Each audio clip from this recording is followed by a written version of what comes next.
বাড়িতে কিন্তু গপা গপ ঠিকই চলবে। তুমি থাকো আর না থাকো সেটা কোনো দেখার বিষয় না।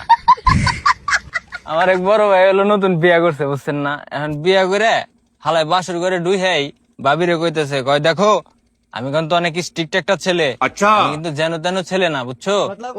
হ্যাঁ, আমি এই যে তোমার বিয়া শাদী করছি, আমার যেখানে মন চায় আমি সেইখানে যাব। আমার বন্ধু বান্ধব আছে অনেক, আমি বন্ধু বান্ধবের সাথে ঘুরতে যাব, ট্যুরে যাব, এই করব সেই করব, তুমি কিন্তু আমাকে কোনো কিছু বলতে পারবে না। এখন বউ কইছে আচ্ছা ঠিক আছে, কিছু কমাইন না। হ্যাঁ, এই কথা কওয়ার পরে বড় ভাই তো মেলা খুশি হয়েছে, বুঝছেন না? খুশি মুশি হয়ে কইতাছে, কয় দেখো আমি যেখানেই থাকি না কেন তুমি কিন্তু রাত 8টার মধ্যে আমার খাবার দাবার টেবিলে রেডি করে রাখবা। হ্যাঁ, আমার কিন্তু খিদা লাগলে একেবারে মাথা নষ্ট হয়ে যায়। এখন বউ তখন কইতেছে, কয় আমি সবই করুম কিন্তু আমার একটা শর্ত আছে।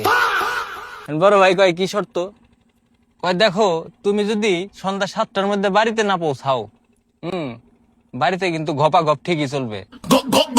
এখন তুমি থাকো আর না থাকো সেটা কোনো দেখার বিষয় না।